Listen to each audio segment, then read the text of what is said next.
Hey guys, it's Mad Morta, and it's time for part 3 and the final part of the Wii Remote Zapper Gun worklog. Here we have an NES Zapper Gun for Duck Hunt, a Wii Remote, and then the combination of the two. So, if you guys remember, it was Franken-cased.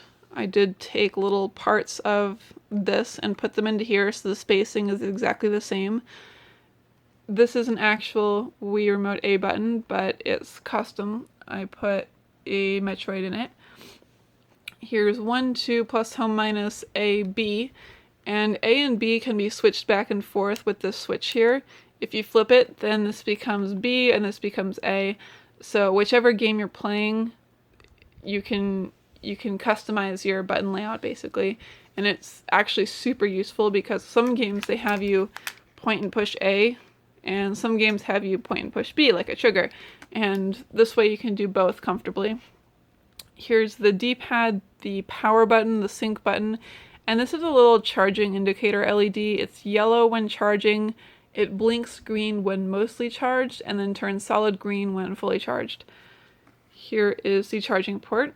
It takes 5 volts, 1 amp, center positive. There's the nunchuck port, which works great, but, there's a but, if you angle it, or if you push on it just right and get it, if you bump it, I guess, just right, it'll disconnect for a second. So you do have to be kind of careful that you don't mess with it too much. Like, don't plug it in and then be doing this.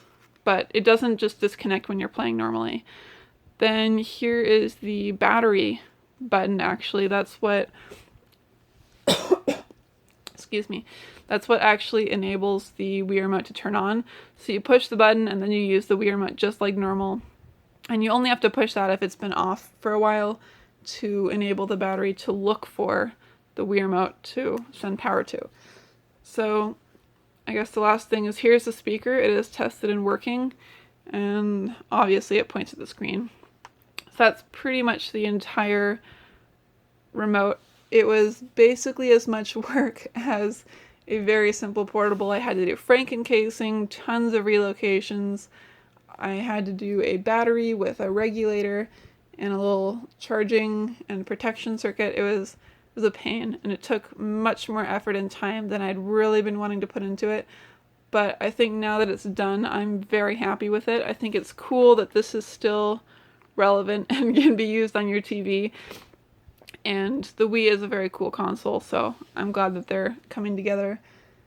So I did quite a bit of testing this morning. It works great, and the only problem I came across was in Resident Evil 4, for some reason, Leon keeps swinging the knife, and it's probably something in the remote, but I haven't ruled it out yet because I need to test it with a regular remote and make sure it's not just a glitch with my game, because some of my games are scratched because I get pretty much all of them used.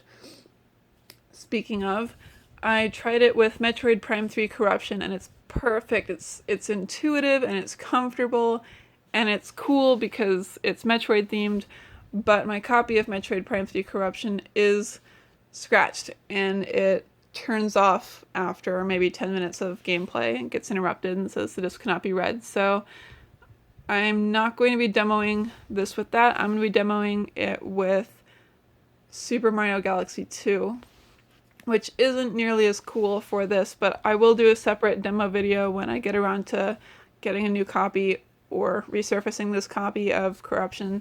So look forward to that. But for now, you're just going to have to see it with Super Mario Galaxy 2.